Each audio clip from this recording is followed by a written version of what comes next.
चलिए अब डिग्री और ऑर्डर और डिग्री के क्वेश्चंस करते हैं। एक्सरसाइज 9.1 में हमें पढ़ना है कि ऑर्डर क्या होता है। ऑर्डर के बारे में अभी जस्ट बताया, लास्ट वीडियो में बताया आपको कि maximum times of differentiation is called order and the power of the order is called degree.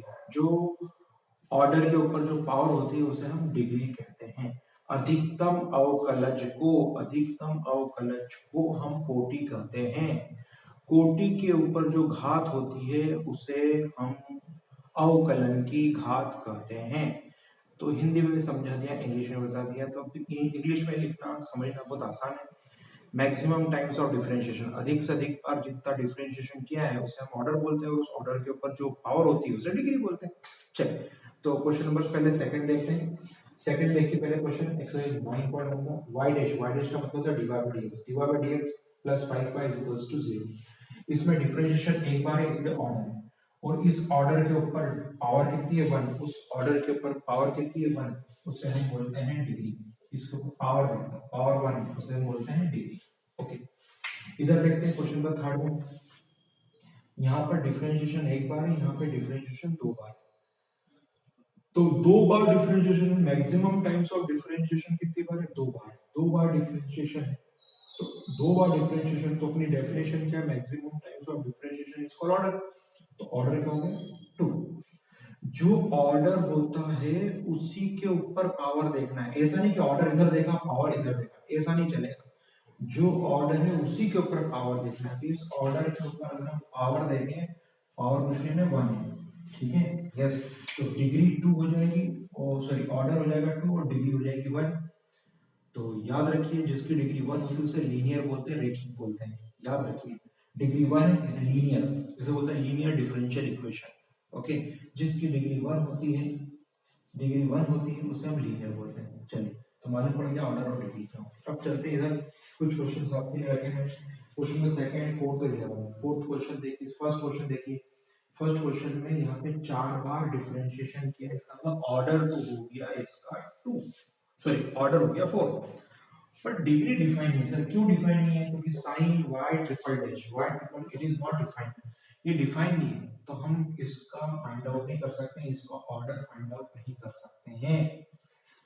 तो देखिए इसमें भी ऐसे cos dy by dx, ये देखिए आप यहाँ देखिए डिफरेंशिएशन दो बार का, cos dy by dx से डिफाइन ही नहीं है, cos dy by dx, तो वी कांट फाइंड। ऐसा ही क्वेश्चन नंबर 11 में भी है, तो याद रखिए।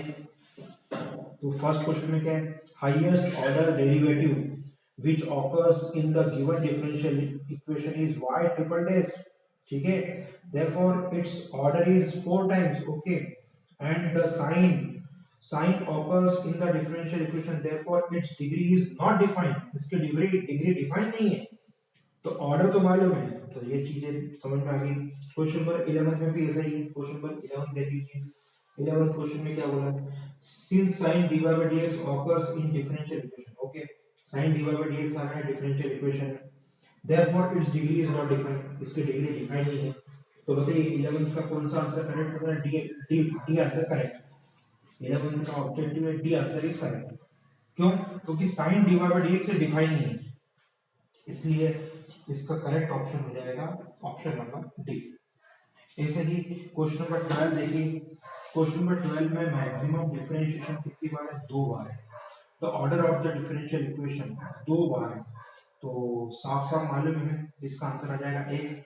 12th वाला क्वेश्चन का आंसर आ जाएगा एक, केवल उन्होंने ऑर्डर पूछा है, और ऑर्डर क्या होता है, maximum times of differentiation is called order. तो इस एक्सरसाइज में आपको ये समझ में आ गया कि ऑर्डर क्या होता है, डिग्री क्या होती है, ये चीज आपको इसमें समझ में आ गई होगी। तो अब चलते हैं आगे। ये पूरी एक्सरसाइज में ऐसे है जो मैं यहाँ पर आपको करके बता रहा हूँ। क्वेश्चन नंबर देखिए, सभी देखते हैं। क्वेश्चन नंबर 5 देखिए, पांचवा क्वेश्चन देखिए। पांचवे क्वेश्चन में क्या है, पांचवे क्वेश्चन में दो बार डिफरेंशिएशन किया है, तो ऑर्डर 2 डिग्री 1, ओके। 6 क्वेश्चन में देखिए मैक्सिमम टाइम्स ऑफ डिफरेंशिएशन 3 बार है, तो छठा क्वेश्चन है 6 नंबर का क्वेश्चन, इसमें ऑर्डर 3 हो जाएगी, उसी ऑर्डर के ऊपर पावर देखना है, ठीक है, यस। इस तरह से इस एक्सरसाइज में बस इतना ही था। ये एक्सरसाइज जो है आपको एग्जाम में ऑब्जेक्टिव में पूछी जाती है। एक्सरसाइज 9.2 लेते हैं, 9.2 स्टार्ट करते हैं। एक्सरसाइज 9.2 ध्यान दीजिए 9.2 में क्या है देखते हैं।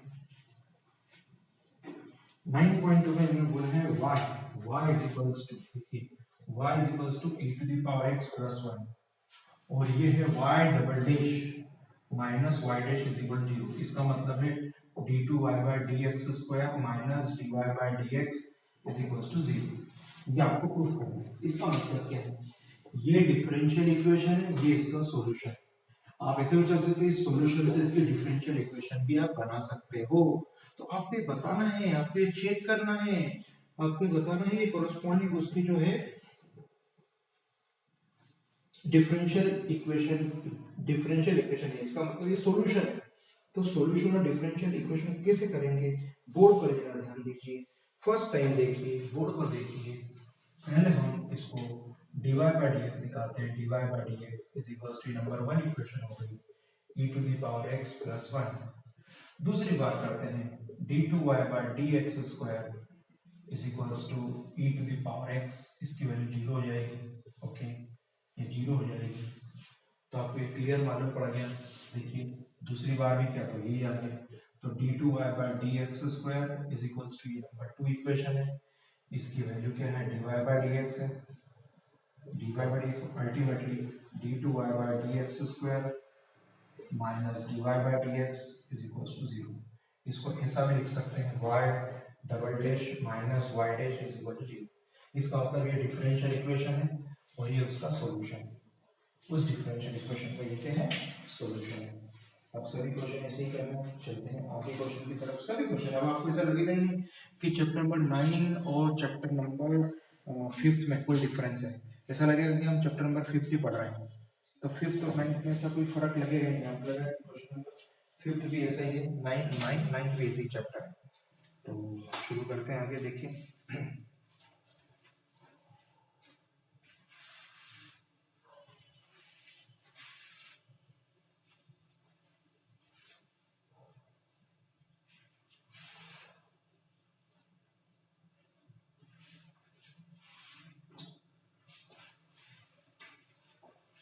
हम देखते हैं क्वेश्चन नंबर 3 चलते हैं। क्वेश्चन नंबर 3 देखिए y is equals to cos x plus a। Okay, तो dy by dx is equals to cos का क्या होता है minus sin y sin x plus g। खत्म। इसे बोलते हैं y dash is equals to minus sin y sin x। तो y dash minus sin x is equal to ये प्रूफ करना है। कितना सिंपल सिंपल छोटे छोटे सवाल है जो आपको देख के समझ में आता है कि करना क्या है। क्वेश्चन देख के आपको समझ में आता है। अब आप देखिए क्वेश्चन नंबर ये देखिए क्वेश्चन नंबर 4 देखिए। क्वेश्चन नंबर 4 में क्या है, पूरी एक्सरसाइज ऐसे ही करना है। y इज इक्वल्स टू बोल दीजिए y इज इक्वल्स टू कितना है cos x sorry y is equals to है आपका क्वेश्चन नंबर 6 x sin 4 होगा। 4 में under root 1 plus x square. Okay, इसको डिफरेंशिएट करेंगे dy बाय dx। तो ये हो जाएगा 1 बाय 2 रूट t और जिसको t लेते हैं उसका खुद का डिफरेंशिएशन करते हैं। आपने 5th चैप्टर पढ़ा है। तो इस चैप्टर नंबर 9 पढ़ रहे हैं पर हमें लगी चैप्टर नंबर ऐसा लग रहा है कि 5th का रिवीजन करना। क्यों, क्योंकि 5th क्वेश्चन कनेक्शन में। तो आपको इसके पहले ही बताया है चैप्टर नंबर 5th 6 7 8 9 ये चारों के पांचों चैप्टर कनेक्टेड चैप्टर है। अगर हम इन पांचों चैप्टर का रिवीजन कैलकुलस बोलते हैं चैप्टर। तो ध्यान दीजिए इसको करेंगे तो ध्यान हो गया 1 प्लस x स्क्वायर। तो 1 upon 2 under root 1 plus x square into 2x। Okay, 2 cancel out. Okay, इसकी वैल्यू बता दीजिए। ये हो गया आपके dy by dx is equals to x upon में under root 1 plus x square. अब चेक करिए इसका डिफरेंशियल इक्वेशन क्या लाना थी। इसकी डिफरेंशियल इक्वेशन चेक कर लीजिए।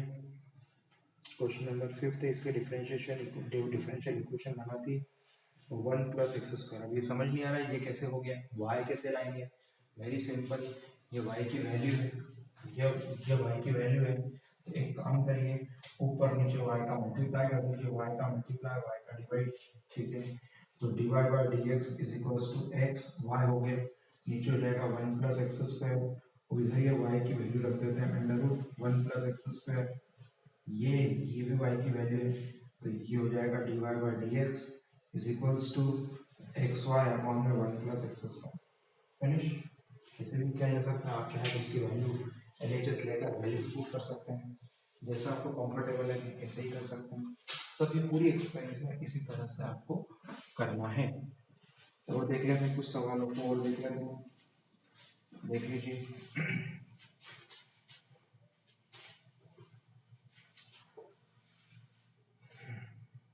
क्वेश्चन नंबर देखिए, ये पहले दो क्वेश्चन बता दूं, 11 और 12 दोनों क्वेश्चन बताया था मैं ऑब्जेक्टिव में।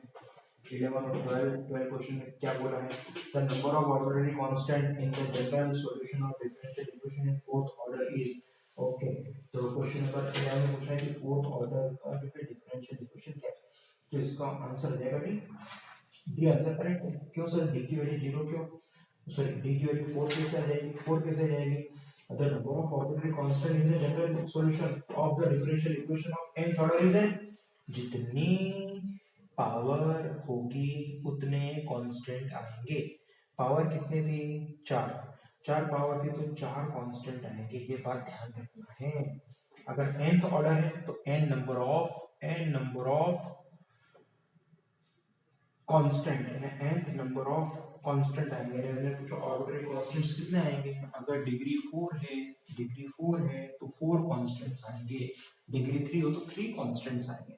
तो आपको ये याद रखना है। चलिए, तो क्वेश्चन नंबर 11 का आंसर कौन सा है, डी। अब क्वेश्चन नंबर 12 देख लेते हैं। The number of arbitrary constant in particular solution of differential equation in third order is, चलो तो इसका बता दीजिए, थर्ड ऑर्डर का जो पर्टिकुलर इंटीग्रेशन बोलते हैं तो इसका आंसर आता है 0। देखिए पर्टिकुलर इंटीग्रेशन अलग चीज होती है, अभी आगे क्वेश्चन में भी आएगा, ये आपने चैप्टर नंबर 5 भी पढ़ा होगा, उस 5th चैप्टर में भी आपने पर्टिकुलर इंटीग्रेशन दे रखा था। फॉर एग्जांपल आपने डिफरेंशिएशन कर लिया, dy बाई dx निकाल लिया, उसके बाद dy बाई dx के बाद एक कांस्टेंट c आता था, प्लस c लगाते थे इंटीग्रेशन के वक्त भी, ठीक है। तो उसमें पर्टिकुलर सॉल्यूशन निकालने के लिए हम क्या करते थे, x और y की वैल्यू निकालते थे, उससे c की वैल्यू निकलती थी। तो याद रखिए, जब पर्टिकुलर इंटीग्रेशन बोले, पर्टिकुलर सॉल्यूशन बोले, तो पर्टिकुलर जो सॉल्यूशन होता है उसमें कांस्टेंट आता ही नहीं है और आर्बिट्रेरी कांस्टेंट 0 हो जाता है। तो देखिए दोनों का हमें मालूम पड़ गया कि number of arbitrary constant in particular solution की बात करेंगे तो उसमें कोई कांस्टेंट, जब पर्टिकुलर वर्ड ही लग गया, पर्टिकुलर कुछ पर्टिकुलर फिक्स चीज के लिए आप कोई चीज कर रहे हैं, जो चीज नोन है, पर्टिकुलर चीज है, उसके लिए कोई कांस्टेंट यूज नहीं होता। जो अननोन होते हैं, इनडेफिनेट होते हैं, वो जो इनडेफिनेट होते हैं उसके अंदर कांस्टेंट डिपेंड करता है कि उसकी पावर कितनी है। अगर nth डेरिवेटिव पावर है तो n आर्बिट्रेरी कांस्टेंट आएंगे, याद रखिए। पर पर्टिकुलर केस में क्या हो जाएगा, 0। याद रखिए दोनों का ऑप्शन क्या हो जाएगा, 11 ऑप्शन आ जाएगा 4 और 12 का आंसर आ जाएगा 0। दोनों में डिफरेंस भी बता दिया मैंने कि दोनों में डिफरेंस क्या है, ठीक है। तो अब चलते हैं क्वेश्चन नंबर, देखिए क्वेश्चन नंबर है 4 बताते, 5th क्वेश्चन भी ऐसा ही है, y is equals to ax है और ये आपको प्रूफ करना है, वेरी सिंपल। तो कैसे करेंगे, देखिए बता देता हूँ मैं बोर्ड पर करके, तो आपको जजमेंट आ जाएगा। हर बार आपको जो गिवन कंडीशन होती है उसको देख के आपको जजमेंट लगाना है और उस अकॉर्डिंग वर्क करना है। तो देखिए क्वेश्चन नंबर 5 भी देख लेते हैं, सब आइडिया लग जाएगा करना क्या रहता है। बोलिए क्वेश्चन नंबर 5 में क्या है, y is equals to, question number 5 y is equals to ax। Okay, तो dy by dx is equals to a हो गया, equation number 1, equation number 2। Okay, अब आपको क्या करना है, आपको जो प्रूफ करना है उसकी तरफ ध्यान दीजिए। आपको जो क्वेश्चन नंबर 5 में प्रूफ क्या करना है, एक्स वाई डैश अपॉन में वाई, वाई बोल सकते हैं, very simple, 1 divided by 2, 1 equation को 2 से डिवाइड कर देते हैं, तो ये हो जाएगा आपका y अपॉन में dy by dx is equals to ax upon में x, ax अपॉन में a। अरे सही है, फर्स्ट डिवाइडेड सेकंड कर दिया, सेकंड डिवाइड कर दिया, तो y अपॉन में y डैश हो जाएगा, ये तो a कैंसिल और ये x हो जाएगा, तो y is equals to x y dash. Question खत्म, फिनिश। आपको यही सॉल्यूशन निकालना था, देख लीजिए क्वेश्चन में आपको यही पूछा था कि x is not equal to 0, x value 0 हो ही नहीं सकती, बिल्कुल सही है। तो ये पर्टिकुलर चीज बता दी मैंने आपको, ठीक है। अब आगे क्वेश्चन आपको ट्राई करेंगे, इसी प्रकार से सारे क्वेश्चंस करना है, कि क्वेश्चन नंबर 6, 7, 8 सब में ऐसे ही करना आपको पर्टिकुलर। इसके पहले के सॉल्व एग्जाम्पल भी बहुत इंपॉर्टेंट है, ठीक है। Solve examples are more important than exercise, तो सॉल्व एग्जाम्पल भी आप अच्छे से करेंगे। तो जितना आपको पढ़ा है उसका रिविजन करें, कोई डाउट्स हो तो पूछ सकते हैं। Thank you very much.